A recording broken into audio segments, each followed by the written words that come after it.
bills here, and let me just read off the order in which we're going to hear them. The first is Senate Bill 222, Senator Augustine, and 224, also Senator Augustine. Then we have Senate Bill 10, Senators Bailey and Hester. Senate Bill 262, Senator Gallion. Senate Bill 434, Senator Klossmeyer. Senate Bill 471, Senator Elfreth. Senate Bill 823, Senator Carrozza. 911, Simonaire. And then the last two bills are Senator Lewis Young, and they are 390 and 483. So with that, Senator Augustine, welcome to the committee.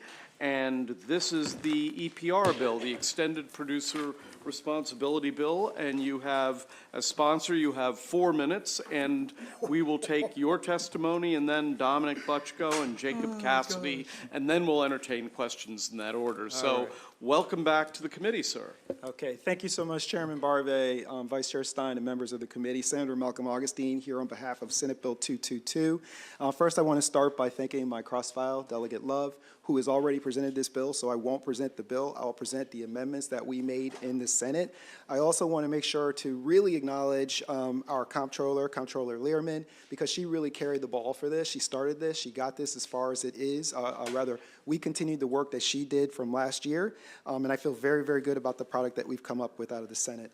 I'll just go through it as the amendments that are there. Amendment number 2 that we had altered the current definition of organic recycling to clearly apply to compostable packaging materials. That was a recommendation from the Maryland Recycling Network. We also required the needs assessment to be conducted by an independent consultant, which requires the assessment to include additional information, and that was done as a committee amendment. And the third amendment was struck language in the bill specifying beverage containers, including provisions that would have authorized a producer responsibility organization to establish a bottle deposit program. That was from industry stakeholders. That was a request from industry stakeholders. We also changed the definition of a material recycling facility and made some changes to that at the request of the environmental stakeholders, the Maryland Recycling Network, and the Maryland Department of the Environment. We also exempted certain packaging that related to dietary supplements at the request of industry stakeholders. We clarified bills does not prohibit a local government or other entity from selling recycled materials or compost to end markets. That was at the request of the Maryland Recycling Network stakeholder request. We also provided that the use of a single PRO, we would do that initially, and the MDE would be authorized for additional PROs beginning in 2030. That was at the request of the industry and to a certain degree the Maryland Recycling Network. We also specified a producer is not required to submit a producer responsibility plan if another entity has agreed to assume responsibility for the producer's packaging. That was an industry stakeholder request. We apply requirements that producer responsibility plans achieve a 25% reduction in packaging material waste for each packaging material waste across all participating producers collectively instead of for each individual producer. That was a committee amendment. We provided clarifying language that reimbursement from the PRO from local governments are costs associated, which was again for local recycling services at the request of the Maryland Recycling Network. We specified that both the public and private sector recycling collections and recycling processing should be represented on the producer responsibility organization. And we also specified that it should not include producers. That was at the request of the Maryland Recycling Network and the environmental stakeholders. And we clarified as well that certain penalties intended to be administrative penalties and provide that each day after a specified 60-day period a violation continue may be considered a separate violation. That was at the request of environmental stakeholders and the Maryland Department of Environment, because I see the clock. Increase the maximum, we increased the fee, made it administrative. That was from the Maryland Department of the Environment as well. We raised it up to $250,000. That was at the request of the environmental stakeholders. We also had some amendments on the floor. On the floor, there was an amendment that was brought forward that really was a transparency amendment, so we accepted that. And there was also an amendment on the floor that really established that we would do a feasibility study for the recycled packaging materials that could be sold back to the manufacturers that are here in Maryland. That was a request again of the industry. Go ahead and keep going. All right, only got one left. And so the last one was a floor amendment that came out of our committee, which would establish an advisory council of 21 members that would provide for staggered terms. And I just want you all to know we worked very, very hard with all of the stakeholders to come up with what I think is a really strong piece of legislation that I hope that you all will consider. Yeah, no, this is very good work you've done, Senator, you with all the stakeholders. Stay up there, please. I'm going to call up Dominic Butchko and Jacob Cassidy. If you can come up right now and give us each your 2 minutes, and then we will entertain questions.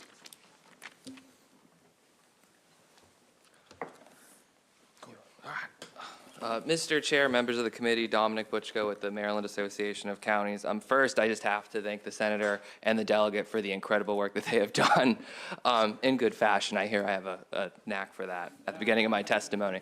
But in all seriousness, this is a really hard-fought, really comprehensive bill, and when we're looking at climate change, this is the action that we need to do.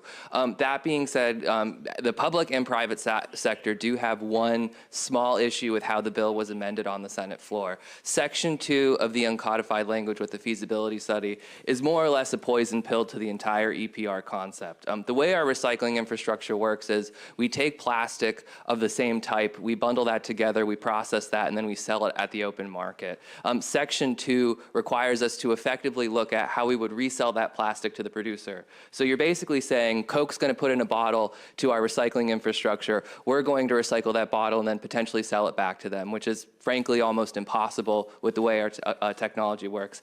That being said, the rest of the bill and the work that has gone into this is phenomenal. So please remove Section 2 and move the bill favorable. Thank you. Okay, yes, Mr. Cassidy. Mr. Chair, members of the committee, again, Jacob Cassidy on behalf of the Association of Home Appliance Manufacturers.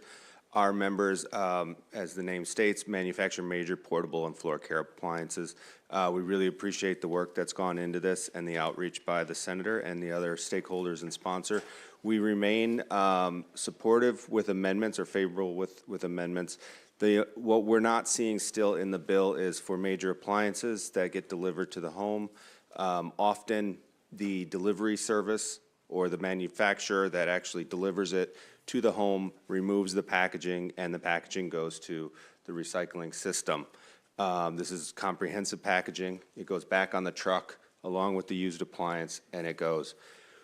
What this law would do is essentially disincentivize that program because it's not written in. It would put it up to the pro or other rulemaking to say, okay, this existing system that does not put this material curbside must now pay for it to be picked up curbside, or whatever the process would be.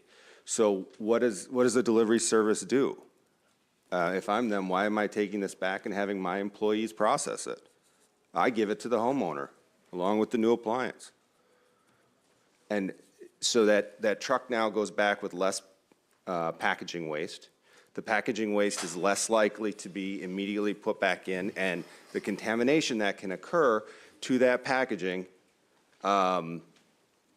through the curbside system is much greater than through this more controlled system. We would just like to see that acknowledged within the legislation, and we look forward to seeing the end result. Okay, let's go to questions. First question goes to Delegate Ruth.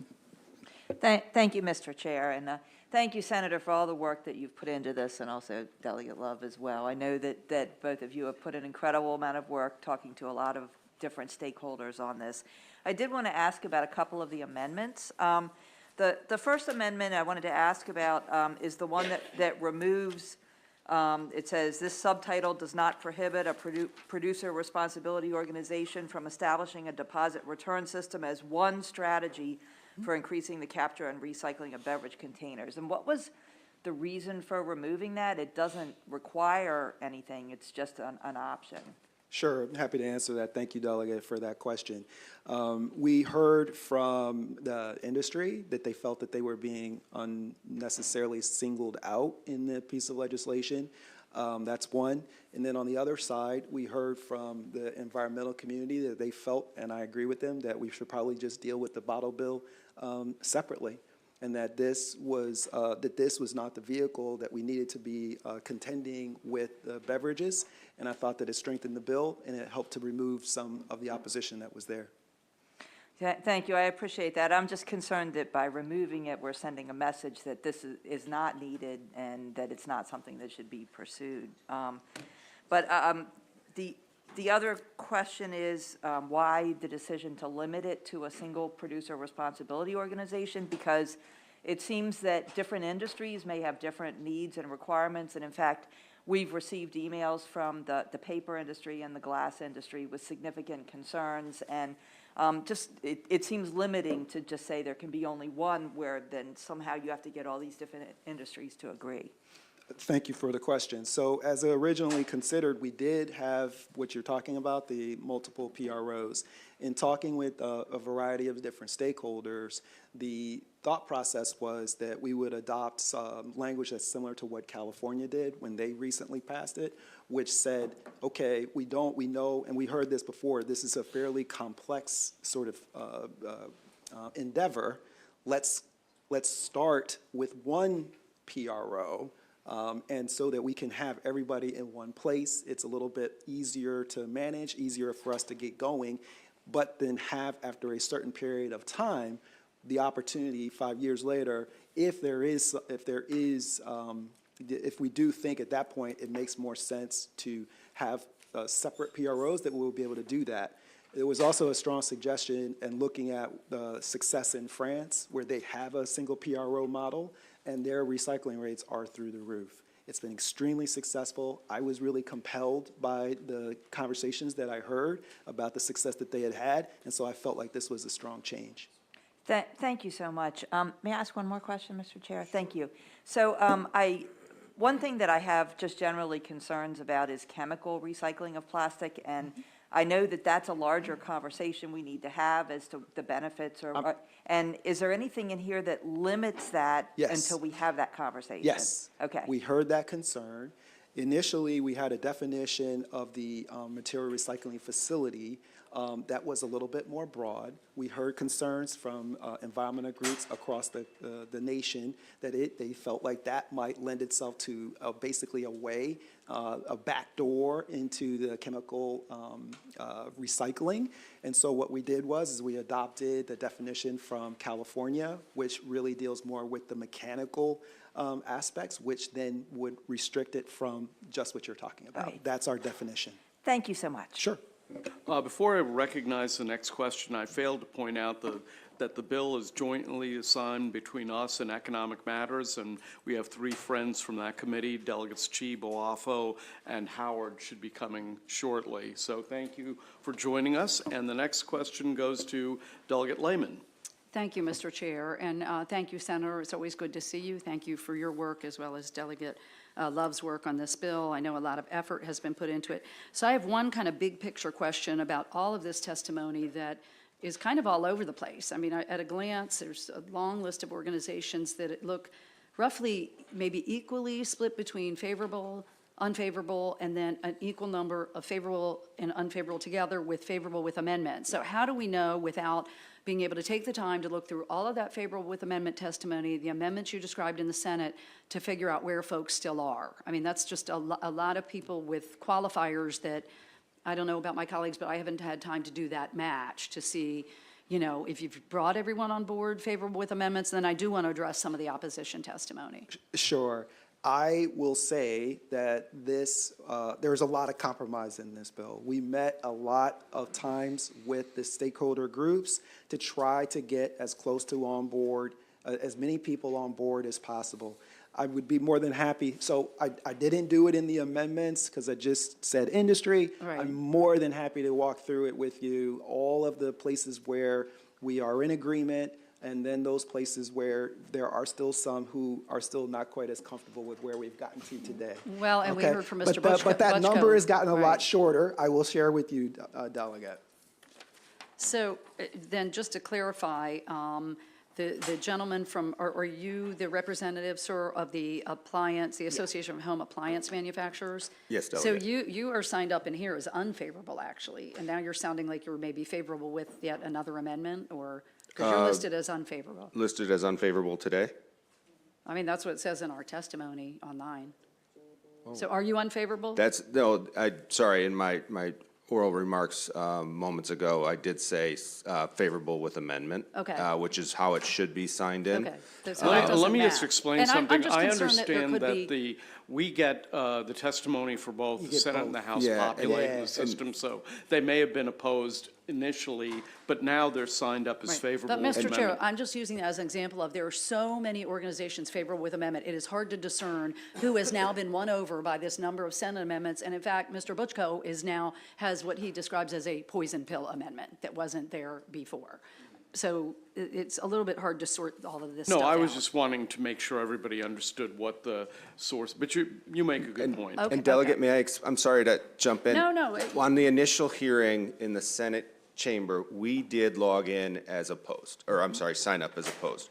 When we had further discussion with our membership and we went closer through the bill, they said, we want to be supportive of EPR, we support it. We want to see certain amendments. I So understand. because there isn't in Maryland an oppose unless amended, I think you're seeing a lot of favorable with amendments in lieu of a negative that could change to a positive. Understood, thank you. So there is a long letter from Beyond Plastics and Just Zero. It makes a number of points about the bill, but Senator Augustine, I'm just going to ask you to comment on the first one. The law gives individual producers far too much control. The SB 222, as part of a producer responsibility organization, producer responsibility plan has to be sent to MDE. And these plans, producers set their own recycling and recyclability rates, post-consumer recycled content requirements, reuse rates, packaging reduction, compost access, contamination, on and on. And the bottom line, they say, is by empowering these companies to set their own, ultimately unenforceable, voluntary targets, this bill will lead Maryland down a path to worse, more repackaging, or more packaging Who is waste. this, who is this saying this again? Zero Waste and Beyond Okay. Plastics. It's a Okay. 4-6 page letter. Okay, So could you comment on that, I'm happy please? to respond to that. First of all, producer responsibility organizations absolutely have worked across the world. Let's just start with that. And so I hear what you're saying as far as what they're talking about, but the idea of bringing the person who makes the decision with regard to the packaging itself to the table and creating incentives where they have an incentive to do better has worked.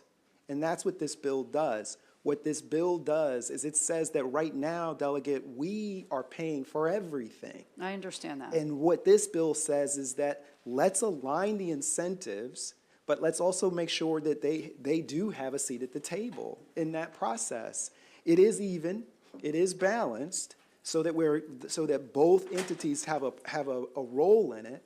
But the belief is that by doing that, that they will be incentivized to make better decisions while they are, through their fees, investing in our infrastructure, investing in education to drive higher levels of recycling, as has worked across the world.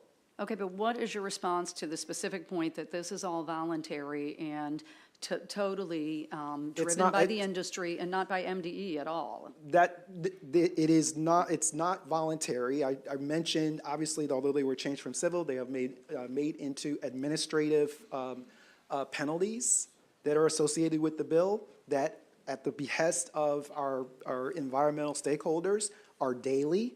We also put a a penalty if the PRO does not meet its goals of $250,000. So I would say to you that we do have penalties that are built into the bill, in addition to, and that is applicable to individual producers, in addition to the producer responsibility organization. Thank you. Okay, next question goes to, Eric, you can push Delegate Guyton. Thank you, Mr. Chair, and thank you so much for all of your obvious hard work on this bill. This is a dense piece of legislation, does have quite a few changes from when we've heard it before.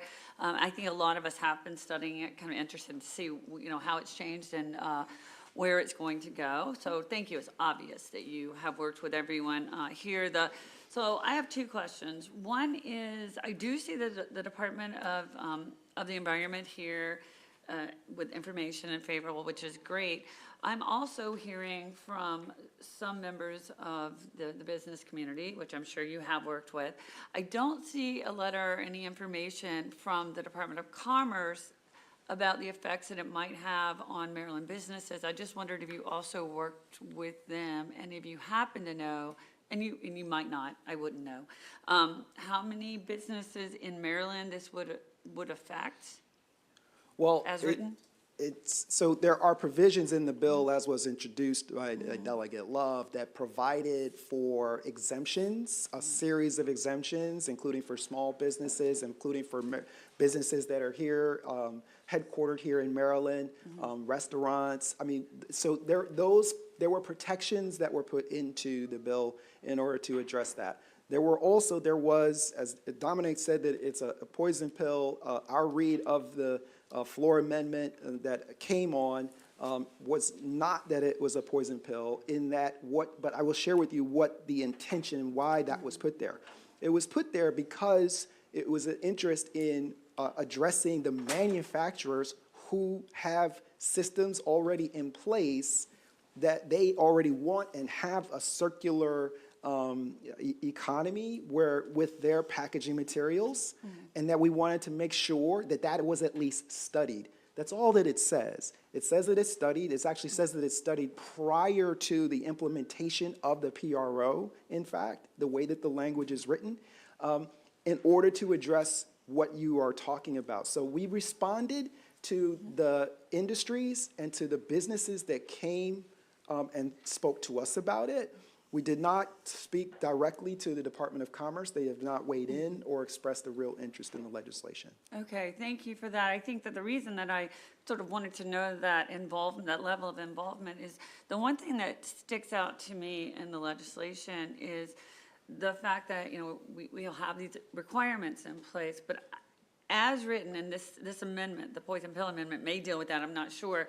I don't see where the businesses have the right of first refusal to buy the plastic back. And if we're going to charge them, $250,000, I think you said, for not doing that, what if they can't get that because it's being sold elsewhere? I would love to answer that if Okay. it's okay. So that was a conversation. And what you're referring to is that in the bill, at the request of the MRFs, the Maryland Recycling Network, which I think makes sense, they wanted to make sure that they were not forced to purchase any specific materials such that they would be able to then operate out into the market with those materials. They could get the best price. I mean, that was really the thought process. The other side of that was what you're talking about, which was that we do have manufacturers who say, well, wait a minute now. I mean, we're doing this stuff. We're making these decisions. We're trying to do this thing. We want to be able to get our materials back. We think that we, as Maryland employers, we as members of Maryland's, economy, we should be able to get that back. I find that to be a little bit compelling. I did, which is the reason why I accepted the amendment on the floor.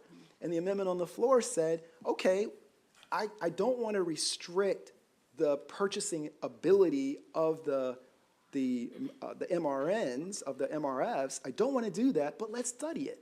Let's see let's ask the locals to look to see if it makes sense to have that circular piece, that it makes sense. And then that, by the way, that information will become a part of the needs assessment to assess whether or not that is the best method for the PRO, for it to exist within the PRO.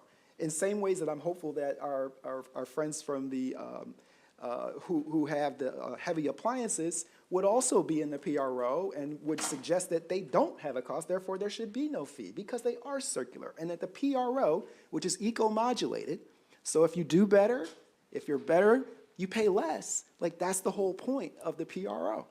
Okay, thank you. Thank you Sure. for that description and that explanation. Appreciate it. Thank you, Mr. Chair.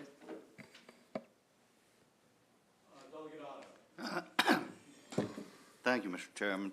Senator, thanks for bringing this forward. I just have questions about how it will impact some of our small businesses. We have seafood businesses and Dolly's Candies in Ocean City and Fisher's Popcorn, and they package and repackage and separate and make the items, produce the items, so. If they make the items and they control the packaging, then they would be subject to the legislation. But if they're a small business, then we put exemptions there to make sure that they're covered. I mean, So where is that exemption level? Where does that start? What qualifies for it? I believe, and Delegate Love could probably help me, it was $1 million, okay, or below. If someone was the $1 million or below, then they would be exempted. I And think then it the was original- $5 million for restaurants and folks like that, and when they're headquartered inside the state of Maryland, which probably, would capture some of the businesses that you're talking Well, about. some of these seafood businesses ship around the world. And also, I have a winery that ships and uses packaging, so that. There's exemptions, included in the exemptions includes some for the alcoholic beverages as well. Okay, thank you. Thank you, Mr. Chairman. First, this one's for Dominic Butchko. Can you say again where this section 2 is that you were talking about? Just do you have a page number? Page 33, lines 22 through 25, and it's Okay. section 2 of the uncodified language. Section, okay, If thanks. you look in our testimony, it's referenced it's at in the there, bottom, and okay. it's just quoted there, too. Okay, great. And then I just wanted to go back, thank you, Senator Augustine, for all your work on this. It's really, this recycling issue is very important.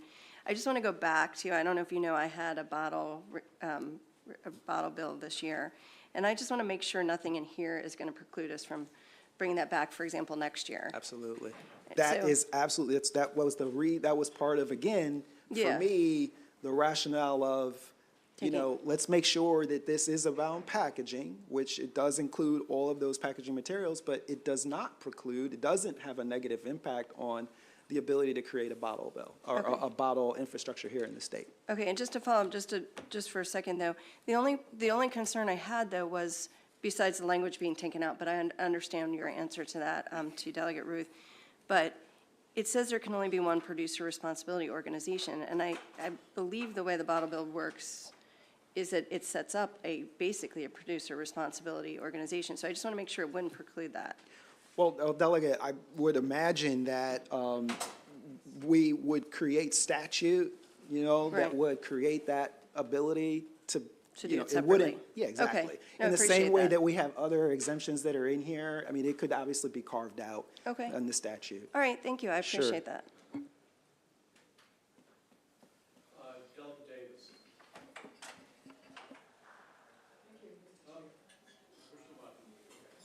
Did I do it? There you go. Thank you, Mr. Chair.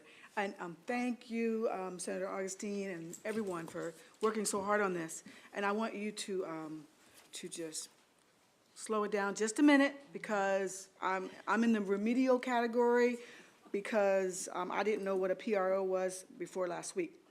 So I've got one question, well, I've got a couple questions, but my first question is, why does it make sense to have only one PRO when you have producers with different recovery and recycling rates? So the thought process is that this will be, we're going to, first of all, start with one in order for it to be easier for us when we are going through the needs assessment and we are cataloging all of the producers, when we're bringing them all, it's a starting point, because this is a relatively big matrix. And again, the thought process is that by doing that, which has been successful in other parts of the world, that's a model that's used in other places where the single PRO is able to manage, that process in a more efficient way. But that we have put in language that if it is determined after we've been able to kind of get ourselves up off the ground, that it makes more sense for there to be some more specialized PROs, we do have language in the bill that would allow for this organization. And again, the organization is just like you were saying, it really is the people who have the ability to make decisions about the packaging. It's the person who decides whether or not you're going to have an orange jug or a white jug. And the determination is that if they do it in the white jug, right, it's more, we get more of a return for the item when we try to sell it on the market, because you can use that white jug to create a white jug and an orange jug.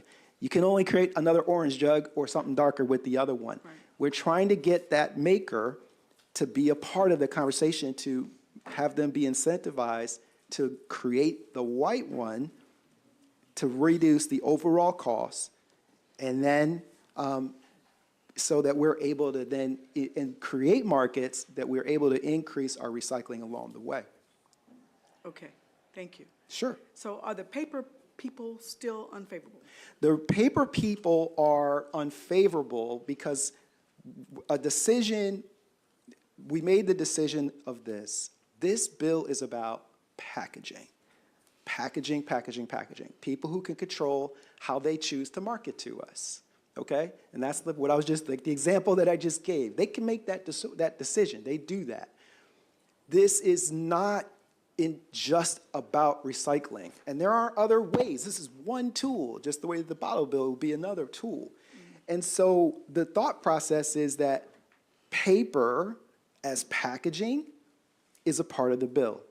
Paper as product is not. And that's what the paper industry is, you know, their thinking is also like, hey, listen, we don't want to be in it at all, because they're saying we already have a way of recycling and everything else. We're saying, well, wait a minute, we still have a cost. Even though the paper goes into the blue bin, if you all have blue bins, which I had to pull my blue bin out this morning, it's my job at my house. If you've got it in that blue bin, we still got to get that paper from that blue bin over to the place to get it processed. We pay for that as taxpayers. We pay for that. To still get it processed, to get it back to the paper folks so that they can then use it as a recycled paper. It doesn't eliminate those costs in the middle that we right now bear solely, instead of making sure that we share that cost. Thank you. Thank you. One more question, if I may, Mr. Chair. I've heard California, I've heard France, I don't know, other places that you say that this is working. Is there any place local that we could refer to, and how is it working? There are 4 states, Maine, Colorado, Oregon, and California, who have each passed legislation, but it is new in the United States. They are all in the process of regulatory frameworks being built up. So this is new in the United States. As far as producer responsibility organizations, while it has been working for a very long time in other parts of the world. But it is, relatively speaking, new, but it is a way forward because it also helps with our climate goals as well. Okay, so Sure. as we stand, no one in the U.S. is doing it? They have passed the legislation. They are in those 4 have passed the legislation of differing types. They do all look different. That's based on sort of the needs of their state, and are in the process of getting it together in the same way that this bill does, needs assessment, setting up the PRO. They're still in those processes right now. And you've looked at those bills? Absolutely, yes. Thank you. Sure.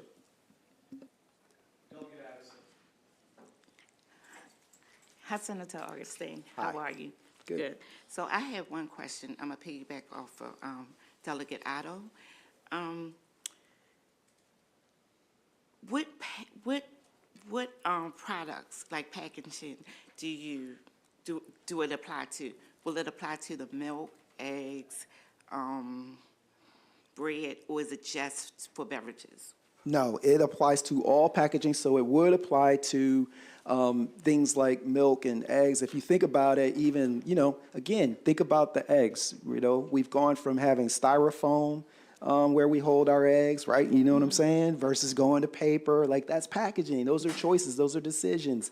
And so we do that. Now we have some exemptions in here for those things like certain medicines and certain things like that where, you know, the person who is not really in full control of the packaging, we try to be thoughtful about those kinds of things. But it does include those things where the producer, the person who makes those choices about what that packaging is, that they should be included in this. Okay. Can you explain to me who set the fees?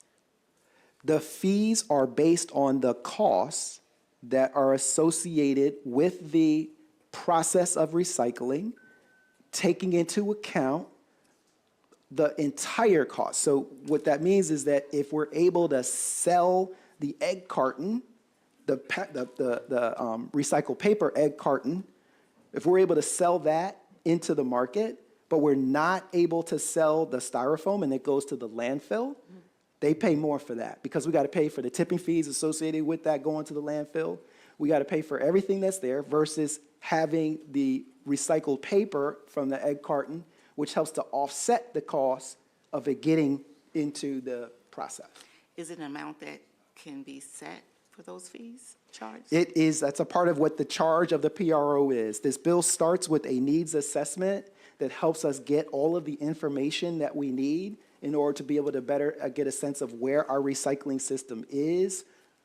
And that will then feed into the PRO to establish those costs. And then we have a shared model in this bill where the 50% of those costs would be, up to 50% of those costs would be captured in the fee that is associated with each of those items. Thank you. Sure. Thank you. Before I recognize Delegate Terraza, hold on.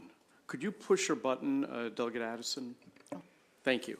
I have a question for Mr. Butchko. So I'm reading Section 2, which causes you to oppose the bill. If we got rid of- No, we don't oppose the bill. What? We don't oppose the bill. I thought you said that you... No. So MACO is, we've been working with both of the bill sponsors on this. MACO does not oppose this bill. We support this bill. Well, what's There your- is one section that causes us concern, which is Section 2. Oh, I But see. we are not opposed at all. Oh, all right. Yeah, I no. guess I misheard what you said. It sounded to me like you only would oppose the bill if we got rid of Section 2. No. So that was a misspeak on my part. MACO Okay. in no way opposes this legislation. This is Okay. very good, and we need this. Okay, well, all right, so that's good to know. Yeah. Explain to me why you don't, why you have concerns about that section then. Yeah, so the way our recycling infrastructure is set up, we don't even know how we could feasibly even conduct this study. Like I said, the packaging doesn't come in based on who produced it. The package comes in, I mean, we've seen it, the blue containers. It all is put together, and then it's sorted out based on plastic type. So then to say that, you know, again, just taking Coke, for example, because everyone knows the Coke bottle, are we going to have to recycle those separately, every single piece that comes in from Coke, or even a smaller company that's less able to be identified, and then we're going to have to come up with an agreement with that company to resell it to them? The practical implications of that, and furthermore, it's a two-part issue. This recycled material is sold on the open market, so now if we're being required to go into private agreements with a multitude of different companies, it's just operating our infrastructure, it's not set up, and we're not prepared to do this. And so like the actual implementation implications and then the financial implications, I mean, this section causes my members a lot of pause. Okay. And it's also the private sector too. It's not only MACO. I know that the private operators of this infrastructure are also concerned with this language. Senator, do you care to respond to that? I would say that it is, in fact, study language is what it says. And if the study shows that it does not work, then it doesn't work. I mean, that to me is just, that's what it is. It's not anything other than that. And then it moves, the PRO itself starts after this initial study is to occur. The other thing that I would suggest to you is that the reality is that our, you know, some of our MRFs actually do separate out the materials. That's what you actually have to do in order to get to a sellable product. Well, they separate out materials based on the type of material, not on the producer of the material. Right, but what I will share with you is that there was a specific manufacturer who came and suggested that their product, that their materials were actually unique, and that they were trying to get them back, and that they wanted to at least have that explored as a part of the process. And so that, and it is also the case that what you're saying is absolutely correct, but that if they were, depending on the composition of the various plastics, when we do have to separate those things out. If you recall, we have those conversations about the red cup, where one red cup is actually sellable, the other red cup is not. I mean, we have to separate. We have to be able to separate, and our systems are set up to be able to separate. So really, I think what I'm hearing you say, I think what I'm hearing you say is that in the example of Montgomery County, you want the Montgomery County government and its recycling facility in my district to report on whether they can separate the red Solo cups from other red plastic cups. And if they say, yeah, we can't do that, Then that's does that it. satisfy It's the over. requirements of Well, Section 2? Sure, that's the plan. It says, all it says is that it's just asking that there be that plan. It does not, it's uncodified, by the way, it's in the uncodified language. It's not even in the statutory language of the bill. I'll give you 30 seconds for a rebuttal. How's Yeah, that? I think that's very in line with what's happening right now. I think that the snafu is first the manufacturer part of it, because the scenario you guys just described was plastic by type, which is correct. But you can have multiple producers using the same type of plastic, and then also the mechanism of reselling to that producer. I mean, if it's a very novel type of plastic, that's one scenario. But if it's one that we sell commonly on the open market in great quantities, and bottles, for example, are mostly what we use to fund these operations, we can get the most revenue back. That can present a lot of challenges. Here's the great news about that, is that the plan says, create a plan to see if you can do it. The statutory language says that it cannot be restricted with regard to who they can sell to. And that's the statutory language. That has not been changed by this uncodified language. It is in there. The only reason for this additional piece is to say, to acknowledge, as I shared earlier, hey, let's at least take a look. Let's at least take a look. Let the manufacturers, these are our manufacturers, they have businesses here. I understood that as their rationale, and that's the reason why I thought that it was appropriate. Okay, let's move on to Delegate Terraza. Thank you, Mr. Chairman, and I think this might tag along to some of what you were talking about, but maybe not. Does this depend on us continuing with the single stream process? No, it does not. We Okay. actually made sure Okay. to broaden the definition, Okay. because some have single stream, Montgomery County does not. Montgomery County has dual stream. And so we made sure that our definition didn't allow for the chemical recycling, but did allow for an open, different sets of ways that we are actually receiving materials. It does not. Okay, I just want to make sure, because you said something about paper, and paper being with what? It seems like. What I was saying with regard to paper, I was just trying to share with the committee the conversations that I had Okay. with the paper as to why they were against the bill. Okay. Because they felt like their products were so recyclable, which is Right. fine, but I was just And suggesting glass that they're. also, right? Yeah, I was saying, listen, that cans. might be true, but you are getting a free ride, even though that's the case. Okay, so that's where I got confused, like if they're getting picked up the same way. So, for example, the bottle bill would have the bottles being returned to a different place. Exactly right. They wouldn't be An getting picked up entirely- with. Exactly. yeah. It would be an entirely separate system entirely. That's Okay, correct. so theoretically, the same could happen for paper and cans? That's right. Okay. Yeah, or right. for large like he's talked about. So that's what Okay. we want to try to Okay, make sure. we thank do. you. Yep, large appliances. And probably the last question was Delegate Jacobs. Okay, The last question. Thank you, Mr. Chairman. Good afternoon, Senator. good afternoon. You know, it's been a lot of questions, and look at the testimony, it's all over the board, favorable with amendment, unfavorable. And, you know, we've had a great deal of discussion over the years over the whole recycling issue as well. And it seems like this is a huge change, given, you know, just the number of questions that we're going through. So, you know, it's a concern that, do we have enough information on the infrastructure? Wouldn't you agree with that? I will say to you, Delegate, that it is bold, but I think that we're required to be bold in this space. But it's also thoughtful. It has an assessment, a needs assessment that happens first, so that we take the time in order to be able to answer the questions that are out there for us to get an understanding of exactly what it is. And then after that, it moves into the setting up of the producer responsibility organization that has worked in other, in other jurisdictions, and it works. It really does work in order to increase the recyclability of that's out there. All right, so we passed House Bill 109 over here. It's a task force for recycling policy and waste system. I think it's over in your committee now. Wouldn't you believe that that would be a good first step in this process? No, I don't, because again, as I said, which I'm supportive of that piece of legislation. Let's just start with that. I am supportive of that.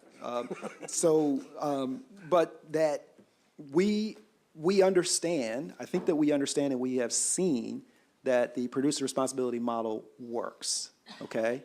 We still need to do the assessment. There's no question about it. It's been a long time coming that we look again at our recycling. We do need to do that. But we can also do this. This is something that makes sense. It is already working in other jurisdictions. We have this can help with our costs, this can help with our environment, and I think it's the right thing to do. Thank you, Mr. Chairman. All right. Thank you very much, Senator. That concludes the public hearing on Senate Bill 222. I will say again, it's jointly referred to both our committee and Economic Matters, and we intend to work collaboratively with them. Let's turn now to Senate Bill 224, also Senator Augustine. All right, I promise this one won't be as long. I mean, actually, it's not for me to say, is it? Because that one wouldn't have been that long if it were up to me. All right. Okay, thank you, Chair Barve, Vice Chair Stein, and members of the committee. Senator Malcolm Augustine here on behalf of Senate Bill 224. And Senate Bill 224 is the zero emission, medium, and heavy duty vehicle regulation bill. Again, this bill was cross-filed with Delegate Love, who I know already presented this very important piece of legislation here, which helps us to adopt the rulemaking for zero emission on medium heavy duty vehicles for our state, the California Air Resource Board's Advanced Clean Truck Regulation. That's what this does. So I won't talk about that, but I will talk about the amendment that we did put on in the Senate to the bill. The amendment that we put on in the Senate, there were two. One alters the definition, requires the Department of the Environment to prepare a needs assessment. I mean, you guys can hear I'm a needs assessment type of person here. You're very needy. Yes, very needy. I'm so needy. And deployment plan for successful implementation of the regulation. And it also created, regulations such that it would take effect for model year 2027.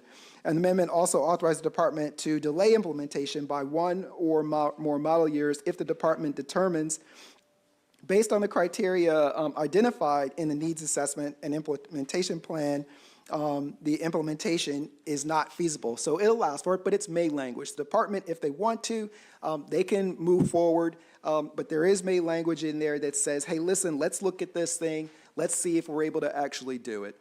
The parts of the study include, with regard to making sure we're actually able to do this, ensuring that our electric grid is capable of handling the increased load as the economic sectors electrify, assessing for charging and hydrogen refueling stations that will be required for the implementation, and ensuring purchase incentives make adoption financially feasible for truck owners. The second part of the amendment, which deals with that feasibility of purchase, is that we also brought onto the bill portions of House Bill 550, which was the bill that basically is from the MIA to fund up to what originally said 100% of the incremental costs associated with purchasing a medium or heavy-duty zero-emission vehicle under the existing grant program. Now, what I will say is that we have heard House Bill 550 in our chamber, and we are accepting, obviously, of the changes. I know you're aware of that, and so it may make sense, it's up to you guys, of course, to modify this bill in keeping with that, although, you know, that's it. I just want to bring that up. But otherwise, this is the bill. I think that what we've done makes sense, where we are moving the adoption of the rule forward, but also just taking that step in the middle that says, hey, listen, let's just make sure that we're able to do it. That helped us to bring on board different stakeholders to be supportive of the legislation. Yeah, And I ask for a actually, favorable report. yeah, I actually would like to ask a question about that one. No, I'll let Delegate Love go first, then I'll ask my question. Delegate Love. Mr. Chair, if you'll please indulge me, I just wanted to say thank you, Senator, for your partnership, for your hard work, and your leadership. And because it has to be a question, isn't that so? Yes, I appreciate your partnership, Delegate. Thank you. So there was language that was added to the bill in the Senate that basically gave MDE flexibility in implementation, but really that didn't change the law in the state of Maryland. MDE has always had that flexibility. This is only clarifying a law that already exists. So therefore, wouldn't it be correct to say to those who oppose that language that they should just chill and accept the fact that that's been the law of the state of Maryland for decades? Yes, Mr. Chairman. Okay. Any other questions? Seeing none, thank you very much. Thank you for your hard work and for your testimony on this bill. Thank you, sir. Okay, let's turn to Senate Bill 10, Senators Bailey and Hester, and there he is. And I believe Amanda Wilson is testifying as well. If she's here, she should step up to the table.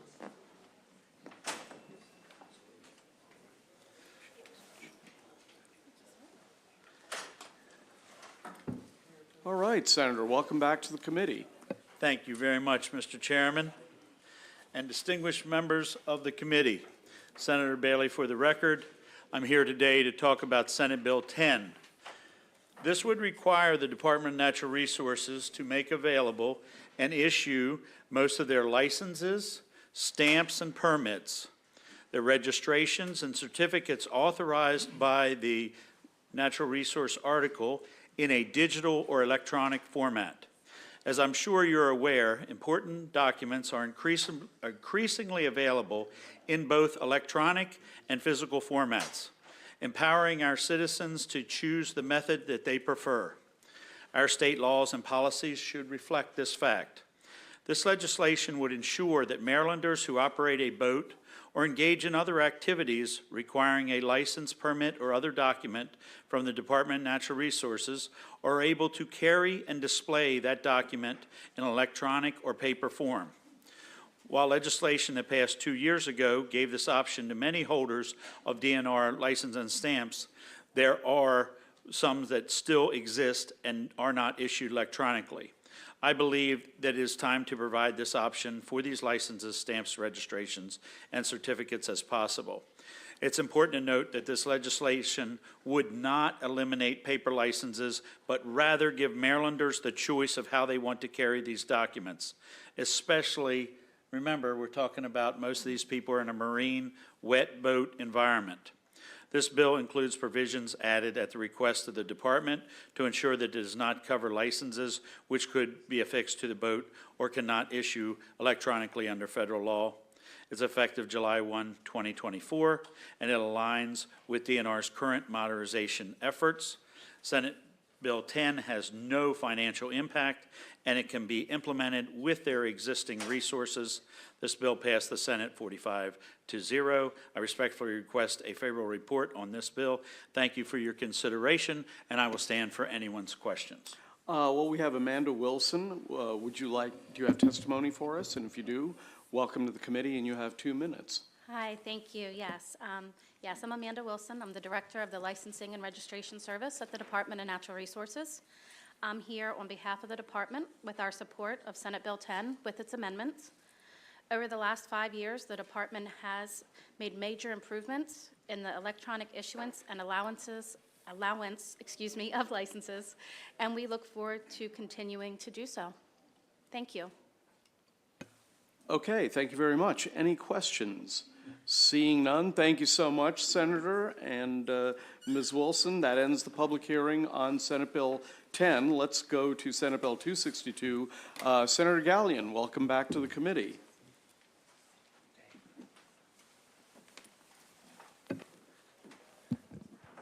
Thank you, Mr. Chair. Good afternoon to you and Mr. Vice Chair and esteemed committee members of the Environment and Transportation Committee.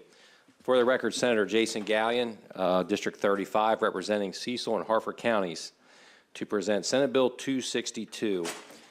I'd like to thank the committee for its favorable vote on the cross-file of this bill, HB 253, that was sponsored by Delegate Shetty. There are a couple of slight differences between the two bills. Both bills passed unanimously in their respective chambers, but we were able to work out and had a few changes with the Senate bill. Delegate Shetty and the Department of Environment are both good with these changes.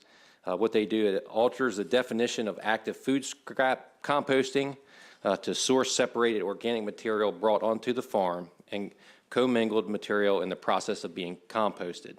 Also alters the recording provision of the bill from recording feedstock to recording off-site type 2 source separated organics. Finally, it adds to the uncodified section of the bill that the requirements in this legislation do not apply to farms or facilities operating under the 5,000 square feet permit exemption that's already in place. This has been a 2-year collaboration between Delegate Shetty and I, along with various stakeholders in both the environmental and agricultural community. Came together, put in a lot of work to reach this final product. So I'd like to thank you for your time and respectfully ask for a favorable vote on Senate Bill 262. Okay, thank you very much. Any questions for the sponsor of the bill? Well, seeing none, you're free to go. Thank you for presenting. Let's go next to okay, Senate Bill 434, being presented by Senator Klossmeyer's aide, Sam Deschanel. Sam, welcome to the committee. And I understand Larry Jennings, Allison Colden are also going to be testifying, so if you'd like to come up as well, that'd be terrific.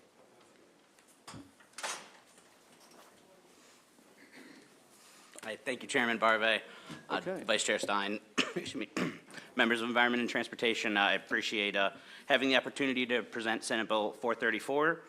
The bill will create a pilot program to provide financial incentives for aquaculture businesses that achieve oyster population and habitat improvement as oyster reef restoration projects. It's a bit of a mouthful. Let's take a step back and explain. So just generally, it creates a kind of a win-win situation. Just keeps water purifying oysters in the water or in the bay for longer periods of time. And just at its core, this is just about encouraging restorative aquaculture. So, as I'm sure you all know, like all filter feeders, oysters improve the water quality. But in addition to the filtering benefits of oysters, they also provide, or the addition of aquaculture gear in the marine environment can also provide important habitat for fish and crabs in areas where natural habitats like oyster reefs and seagrass beds have been lost. So despite these restorative benefits from aquaculture businesses, oyster growers are not compensated for the habitat and oyster recovery benefits that their leases provide.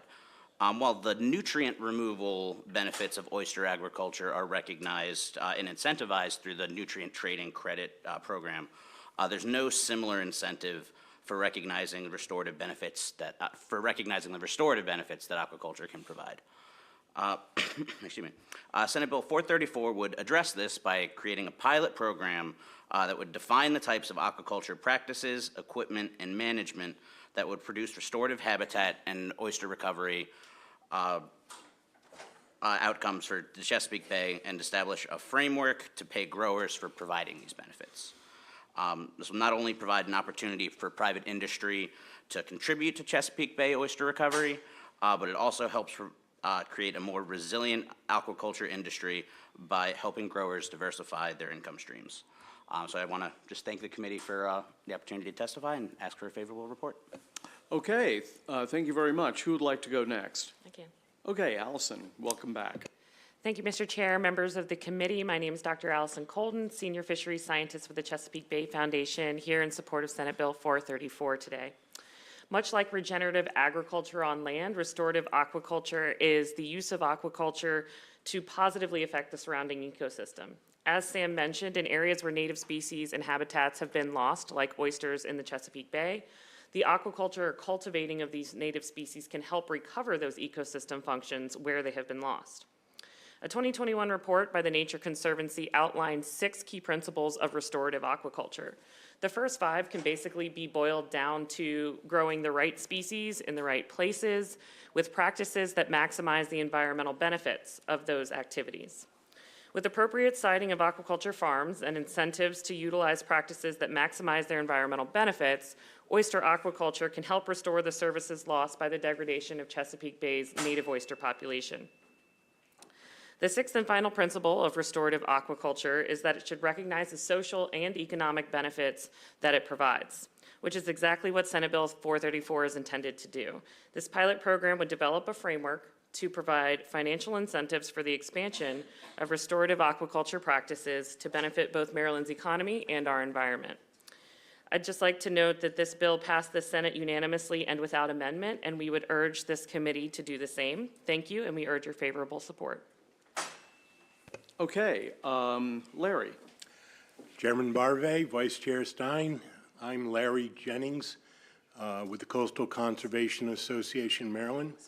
I'm a volunteer member and have been active in oysters restoration and aquaculture for 20 years now. When COVID hit, everything shut down on March 13th of 2020. Easy to remember for me as it's my birthday. I set up a program where I knew immediately that our aquaculture growers who were selling to restaurants went from good, healthy customer demand for their products to 0. I set up a program where I took orders for oysters and on major holidays, and I bought them at wholesale prices with no markup. And I've sold 50,000 or purchased 50,000 oysters through that. Oysters are very valuable to the habitat. CCA Maryland, we devote ourselves to habitat, reef balls, and anything to help make our bay more fertile, again, for all the species in it. A lot of the gear for aquaculture, the off-bottom growers, you open their cages and they are filled with life. Yes, 200-300 oysters, but hundreds of other animals in there. Sanctuary, feeding, good place, great. They cannot get these areas where our typical bottom is smooth mud surfaces and open water. So they are critical habitat. They help restore it. They bring SAV back. Last year we had 46 leases that had SAV growing on them, and some of them had to shut down their operation during that time. Very valuable services these oysters are supporting, and we want this bill so they can have a small additional stream of revenue for their services they're providing. Thank you for the support. Yeah, thank you. Before I recognize the questions, either Sam or either of the two of you, the DNR is in opposition to the bill, and what they're saying is they believe it would be, to quote them, believes it would be most productive to have discussions with stakeholders first prior to deciding to create a pilot program. Would you care to respond to that? Sure. Allison, do you want to take a shot? Yeah. Yeah, absolutely. So I can say in my involvement in the development of this bill, this was developed in concert with stakeholders within the aquaculture industry. You see on your screen right now, Scott Budden of Orchard Yeah, Point I just Oysters. realized I skipped over him. I'm going to have to refer to him in a second, but go ahead and complete your question, then I'll go to Scott. Sure. So from my perspective, industry was involved from the beginning with the development of this concept. I think Scott will touch on too the value of such a program for again, diversifying and making our food systems in Maryland more resilient. And so from our perspective, industry, the the industry that would be impacted by this legislation was involved in the development of it from the beginning, and you'll see, I believe, is in support. Okay, I almost skipped over Scott Budden, who is with us virtually. Scott, welcome to the committee. You have 2 minutes, sir. Thank you, Chair and Committee, for the time. My name is Scott Budden. I'm a partner at Orchard Point Oyster Company. We're a sustainable oyster farm that raises oysters on Maryland's eastern shore. We currently have leases in Kent, Queen Anne's, and Talbot counties, based out of Kent Island at the moment. Been doing this for going on a decade, and I'll tell you, one of the questions I get the most probably is, does the state pay you for what you're doing, or are you doing this in conjunction with the state? And I think the public believes that the positive benefits of oyster farming should be, reflected in some kind of service payment, but the answer is always no, at least at the moment. So, to Allison's point, we did talk about this with other members of industry when we were, putting ideas together for this bill language.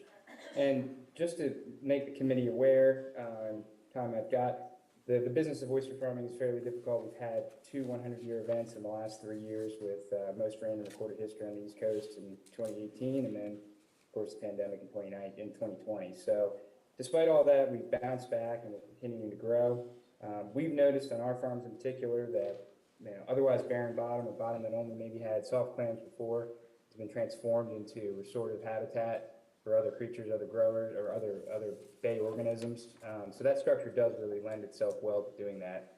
And so there's a lot of upside, we think, here for business and industry, especially given our high labor costs. I think last year we were running about 57% labor costs, so that's really high for any kind of business, any kind of industry. So in summation, somebody once said, a wise person, that you don't make any money growing oysters, you make money selling oysters.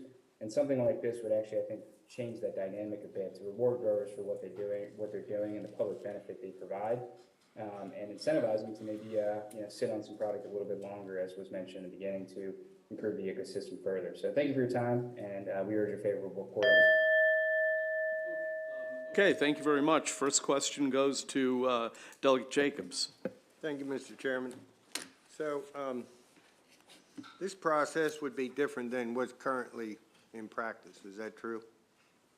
Yes, this would be different. Are you asking about the nutrient trading or nutrient credit? No, I'm talking about the concept of this new program. What the pilot program would be different than what's currently in practice. That's my understanding, yes.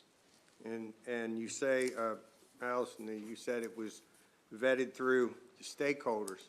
So was it vetted through the Aquaculture Coordinating Council?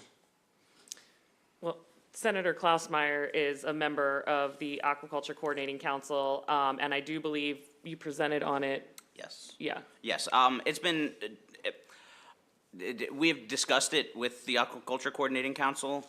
I do not know, yes, it's been at least discussed with the Coordinating Council. I don't know if, yeah, I'll just leave it at that, yeah. Yeah. Well, I mean, I don't see anything in the testimony from the Aquaculture Coordinating Council in favor of this legislation. That's the whole point of my question.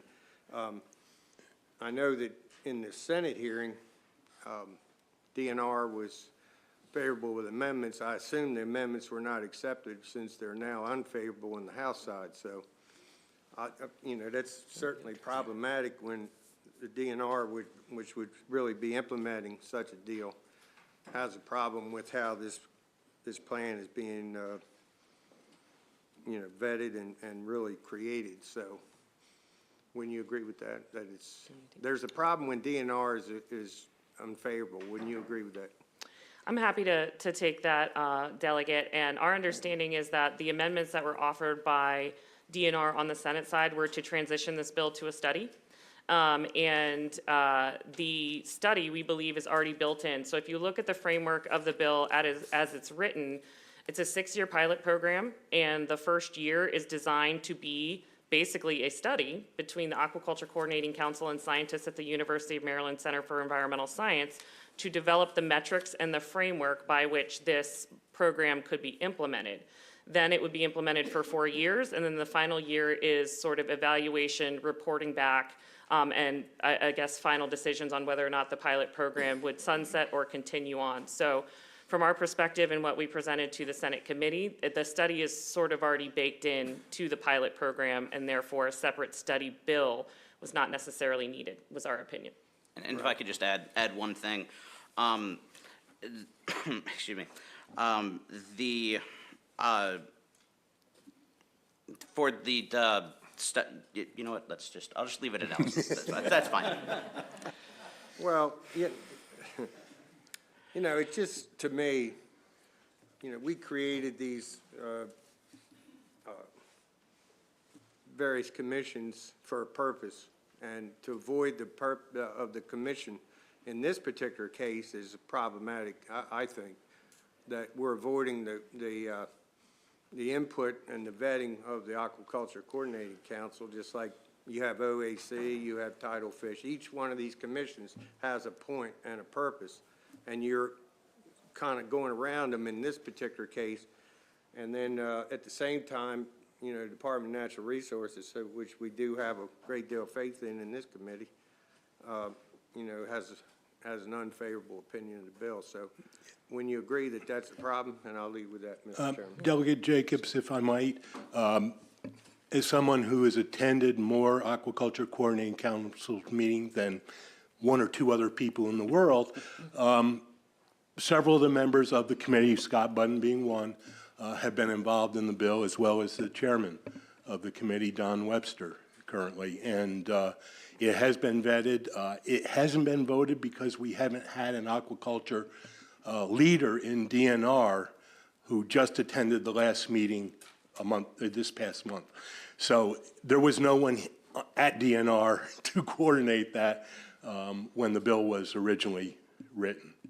And so they're not sure of how the whole system works yet, or just getting used to it since the bill was introduced. But this is where all of the bills have been considered in the past. I've been on every aquaculture work group since its creation, and these work well. And I will actually add something this time. When we were coming up with the bill, we were careful to not be too prescriptive in exactly what, you know, these measurements have to be. So we did want to give, you know, leeway for the department and for everyone to have input. Scott Budden had his hand up. Scott, do you want to say something? Well, I'll take that as a no. He did have his hand up. Yeah. Okay. That's all, Mr. Well, I'll Chairman. tell you what, Delegate Boyce. Thanks, Mr. Chair, and thank you all so much. I somewhat want to come off of what Delegate Jacobs was stating. It sounds like, Larry, you mentioned that someone from DNR just has come on the board, yes. And so respectfully, would you believe that this could probably hold off a year in that case to get this person acclimated if they're not acclimated? They would be, their venue for doing work with the Aquaculture Coordinating Council is ongoing. Sure. And they will be involved in that process. Okay. Could the council, without this bill, kind of review some of this stuff themselves, or no? Or is it that? Well, it really seems to me it needs a work group to come together, get the different experts, the industry involved to create what the rules should be so that they can plan their upcoming plannings for the year to incorporate some of that into their operation and be able to get the credits. But that's going to be taking a year or, 6 months to a year to be able to come up with the extended season they would have the oysters in to get benefit from this program. Okay. It's not major money for any of them, but just something else to help support them when things are up and down and they can maybe have a market slow down again, that this would help them. I certainly understand that. It just sounds like from DNR, it may be major money for them because they can't anticipate that at this time. So I just wanted to ask. Scott Budden's back. Scott, go ahead. You have your hand up. Yeah, sorry about that. I was step away for a second. So I think to help color this. Could you speak closer to your microphone, please? Okay, sure. How's that? Is that better? Yeah, a little bit.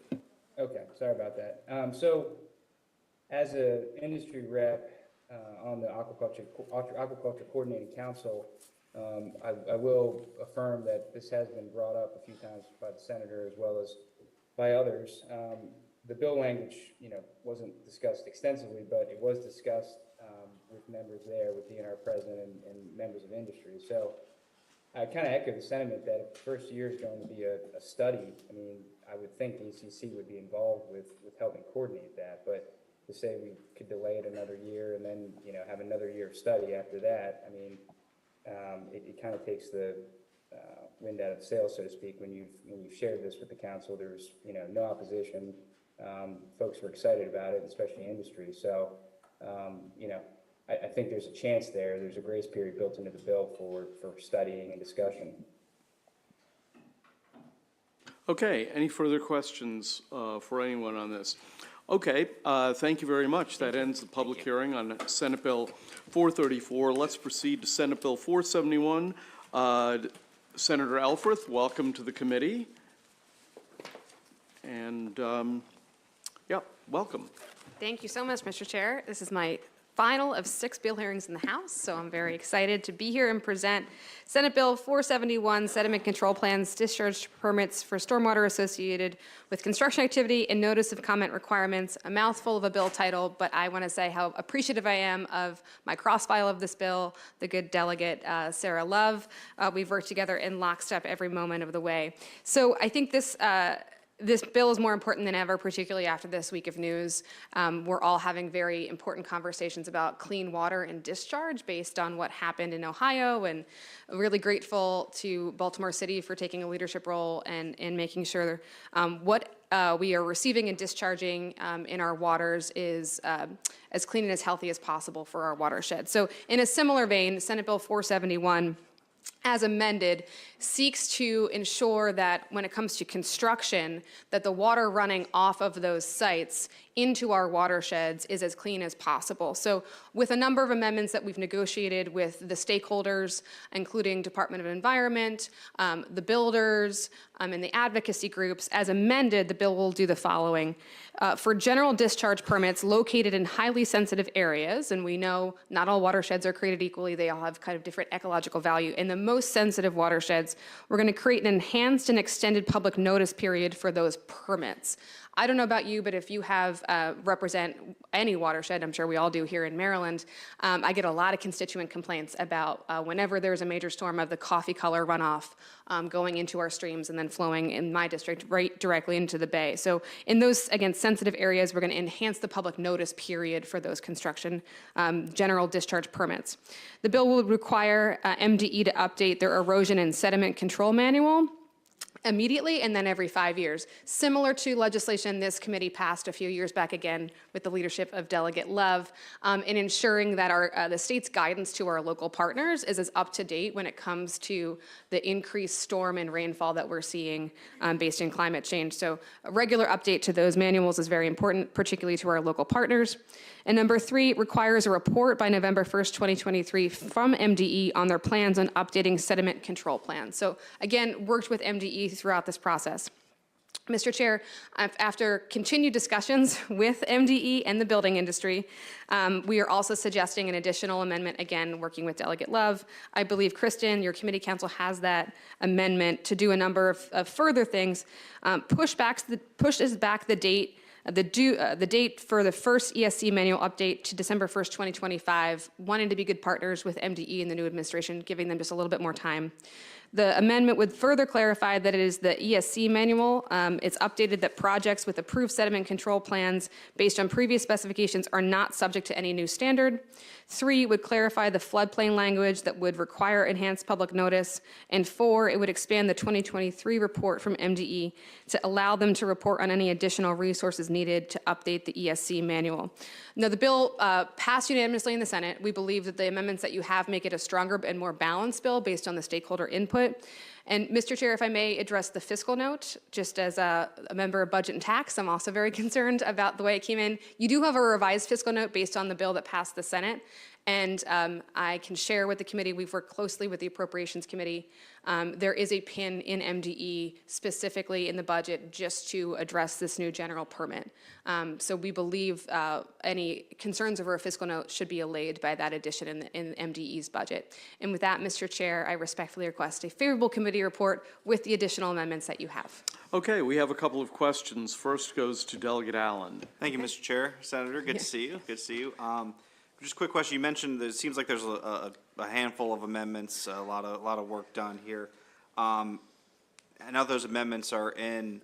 Where do the stakeholders stand regarding the bill now? Thank you. Since we were all under the clock with crossover, we wanted to get the committee a product, which is why I want to thank specifically MDE and the builders who had faith in us that at the end result we would incorporate their amendments, which is why you have the amendments in front of you. So with those additional amendments, all stakeholders should be in a neutral or support position.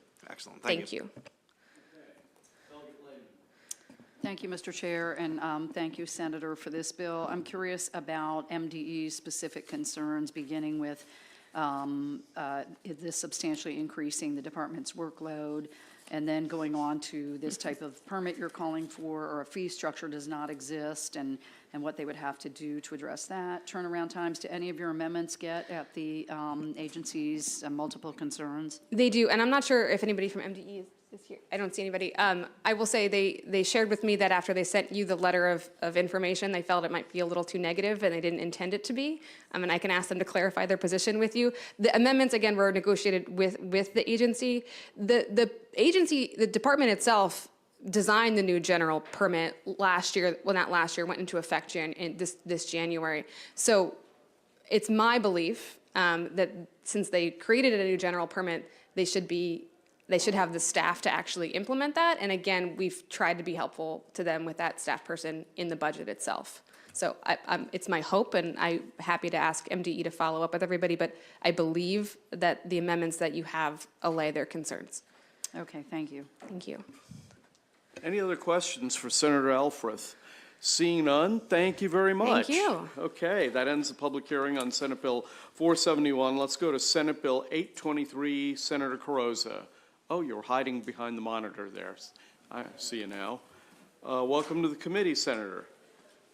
Thank you, Mr. Chair, and to all the distinguished members of the House Environmental and Transportation Committee. For the record, I'm Senator Mary Beth Carrozza, representing District 38, and that includes Worcester, Wycomico, and Somerset counties that you all enjoy so much time on the shore, and invite you back. Very pleased to be here to present Senate Bill 823. Which is the annual state park pass discounts for law enforcement officers and first responders. And I first want to thank Secretary Kurtz and the staff from the Department of Natural Resources for working with us on this bill, Mr. Chair. And also, I see that Delegate Holmes stepped out. I want to thank him for the support that we have for this legislation from the Fire EMS Coalition, along with the Maryland State Firemen's Association. And note that the bill did pass the Senate unanimously. And I hope my colleagues will agree that the best legislation comes from the front lines, from our constituents. And that was the case with Steve Mizell, a retiree from the Salisbury Fire Department, who is here with us today. And he came forward during the interim with a suggestion that ultimately became this bill. And Mr. Mizell has openly discussed his challenges with post-traumatic stress syndrome. And he contacted me about the idea to offer a state park pass discount for first responders. His counselor had advised him to start spending a little bit more time outdoors. And as he did so, he was going down to Assateague State Park, seeing the horses on the beach and enjoying the trails there. And he had noted that the department, there is a pass that is provided for our military veterans, and that prompted him to think maybe we could do something to support our first responders.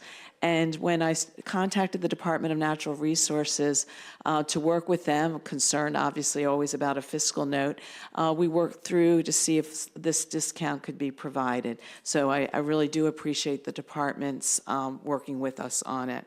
And as you may or may not know, the Park Service Passport is $75 for Maryland residents, and this legislation would create a $40 discount for law enforcement officers and first responders, and that also includes our paramedics, our emergency medical technicians, and our 911 specialists who are Maryland residents. And I think you all would agree that especially during the pandemic, that being outside was essential, and it was essential for our health and well-being. Maryland saw a 44% increase in visitation during the first 6 months of our state parks, and it's estimated that 2 hours or more being outside really promotes general well-being. Again, I want to thank all those involved. I think this is a way that we can show some appreciation, not only for our first responders, but a healthy way to do that. And there is one amendment to the bill, and we are asking you to consider, Mr. Chair, if you would amend the bill to move the effective date from October 1 to June 1, so our first responders can enjoy the parks during the summer season. So with that, I ask for your kind support and swift consideration of SB 823. Okay, thank you, Senator, and Mr. Mizell, thanks for your service. And we have a question from Delegate Lehman. Thank you, Mr. Chairman, and thank you, Senator. Good to see you. 2 quick questions. One is, does the definition of first responder include volunteers, like volunteer firefighters? Absolutely. Okay. And I'm glad you asked that, and thanks for clarifying it. I actually was counting up the number of fire departments and companies in my 3-county district, and I believe it's 24. And, this is just a small way. As you know, I think many of you are co-sponsors on a bigger bill that's going to look at what incentives we can do for recruitment and retention. I know that'll be considered in the future, but this seemed to be a small way to support our volunteers. Great. I'm glad to hear that. The 2 counties I represent, Prince George's and Anne Arundel, both have combined volunteer and career fire services, so that's important. My second question is about the fee, and you mentioned that the regular price is $75 and you're proposing $40. So I'm not sure how you came up with the number, not that that's so important, but I wonder if and when the $75 fee would go up eventually. Would you look again at the 40 and keep it Well, relative? it's a $40 discount. Oh, the discount, I see. And this is where I would really defer to the department. When I approached them about this, I said, there has to be a way we can do this without breaking the bank. Right. And, try to put a number out there. And you'll see in the fiscal note, they thought that was doable. This might be something we have to come back, this committee you will come back and look at that number in the future. I just think we would do that in coordination with the department.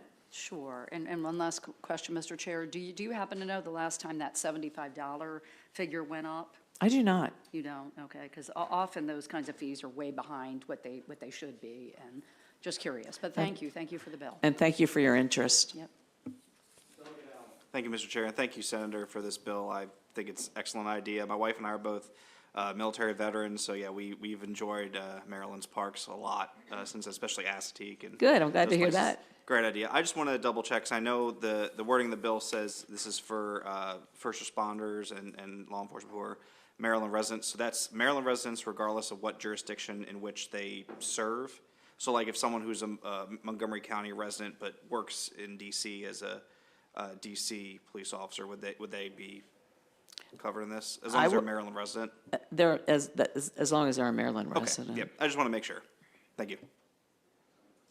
Okay, well, there appear to be no further questions. Thank you very much, Senator.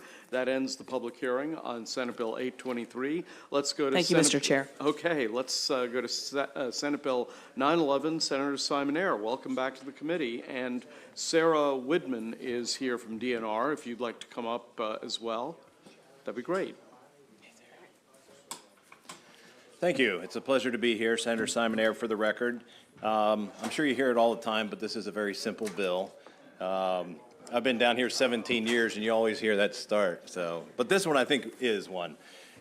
This is a consensus bill. We worked with and have the support of the Department of Natural Resources and the advocates. There's a wonderful program that helps people get into the great outdoors and learn about fishing. And this bill also aligns with the department's Angler R3 initiative, which is recruitment, retention, and reactivation. In current law, DNR can give an annual fishing license exemption to a government entity or nonprofit organization to take armed forces individuals with disabilities fishing. So what this bill does is expands that exemption to help more people and work towards the R3 goals with no fiscal impact. So to the bill, it continues with disabled armed forces members, but it adds exemptions for those who are participating in a physical or mental wellness outdoor event, such as breast cancer survivors, special needs outdoor event, a scientific collection permit, and underserved individuals within the state. It's a win-win situation, helps people get out more into the outdoors, and hopefully will provide more fishing licenses in the future.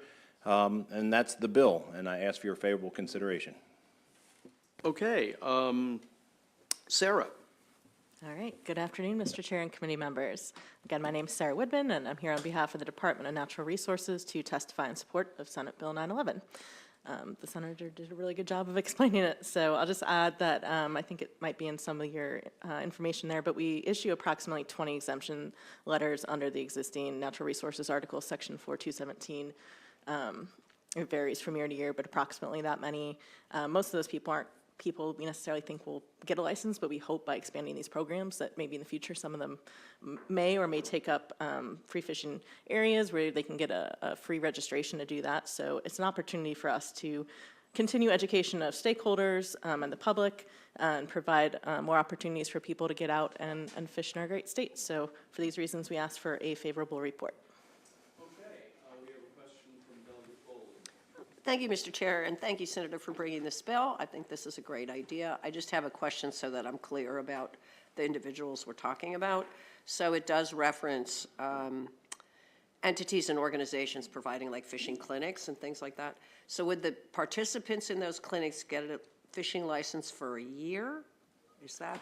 No, just for that event? Sarah can answer if I can't well, but Yeah. what I understand it is the government entity or the nonprofit would get the license and then they would take them out. I see. So it would not be issued to the individuals then? Correct. The entity or the government agency would get, they get the exemption letter. Right. And at the end of the year, they report back with, estimates on how many people participated and that sort of information. So we know. Okay, great. And then also, but there are other individuals who would get a license for a year under this bill, is that right? Under the existing law, there are, so for example, if you're a family member that you are a caregiver for someone with a mental or physical disability, those individuals with the individual who needs assistance are able to get individual licenses for them and their, the person they care for to go out. So that's an existing part of it that would remain.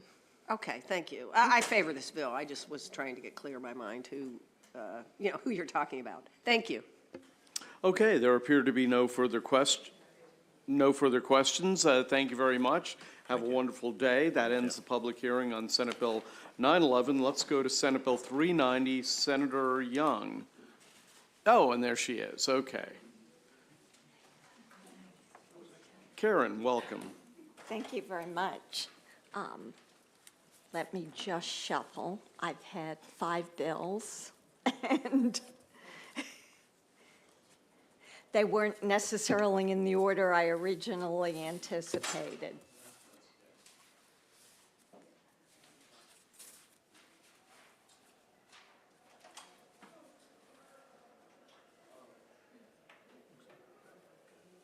Okay, 390, the vet bill. Okay, here it is. Thank you. Sorry about that. Glad to be here with you. Good afternoon. Senator Karen, I always start to say delegate. It's going to take me a while. Senator Karen Lewis Young from District 3.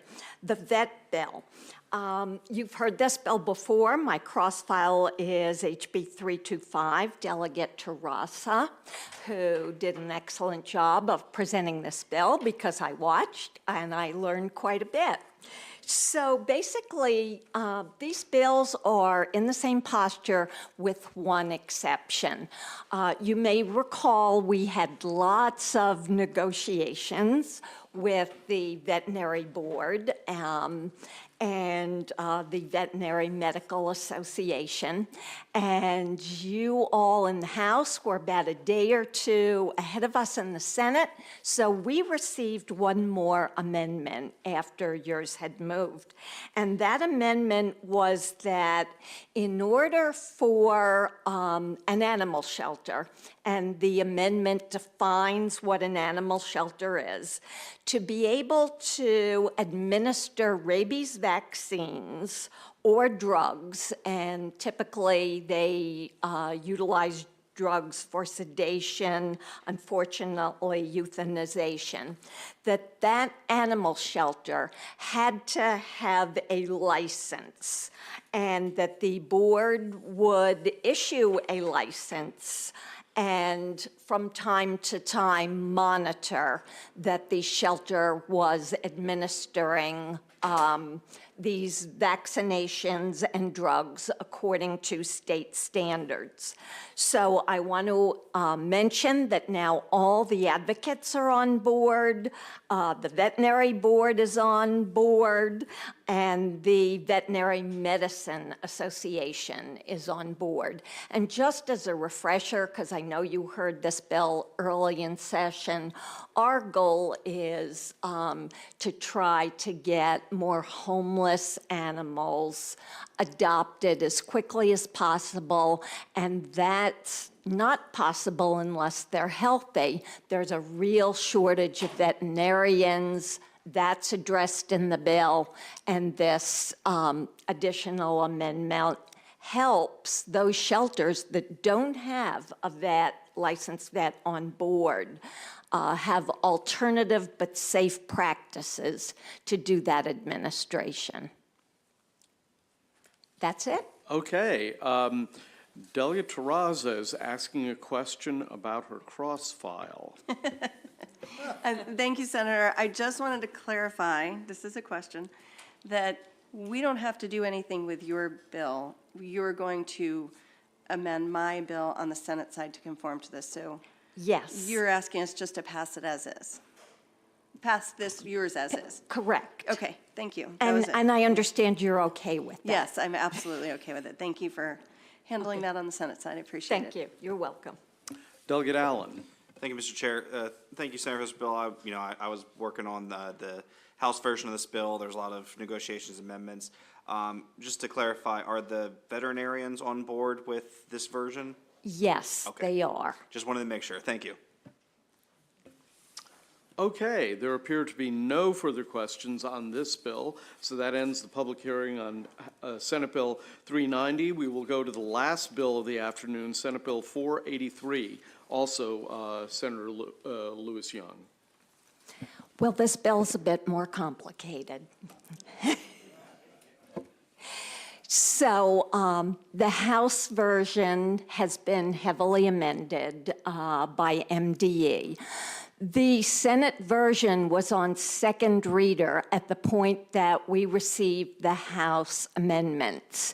And since they were rather extensive, my chair felt that the only way at that point in time we could put those amendments on was to send it back to committee. So, as I mentioned, the versions are very different.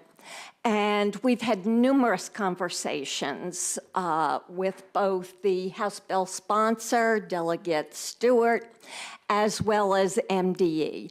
And in terms of the amendments that were put on the House bill, I can say I am comfortable recommending all of them. I mean, basically, there were technical amendments. There was an amendment that said would do the data processing, the data setup aspect of the bill, which is fine. The only part of the bill I was very concerned about is the amendment that took the fund out of the bill. And my concern is that if you don't have some kind of incentive or motivation for counties to have a fund to implement the testing and the remediation, or for counties that don't participate, for individuals, particularly economically challenged individuals, to have access to that fund, that there wouldn't be a whole lot of motivation to do it. So after numerous conversations, here's the compromise that we are at today. And in fact, MDE has drafted a proposed amendment. And that amendment says we will work together to try to secure funding for this program. And in fact, I have already reached out to Congressman Trone's office, and it was acknowledged today that they are looking for funding. So I discussed this with the analyst in the Senate committee, and I said, I know I can't commit to the Senate version matching the House version, but I will recommend that when your version comes to our committee, that we take your amendments with the caveat that we will at least mention that we will try our best to secure funding for this program. Okay. Any questions for, nope, apparently not. You did a good job there. So that ends the public hearing, I believe, on Senate Bill 483. Thank you very much, Senator. Have a wonderful day. And we will have voting session in how many minutes? 2 minutes. Okay. Be there, be square.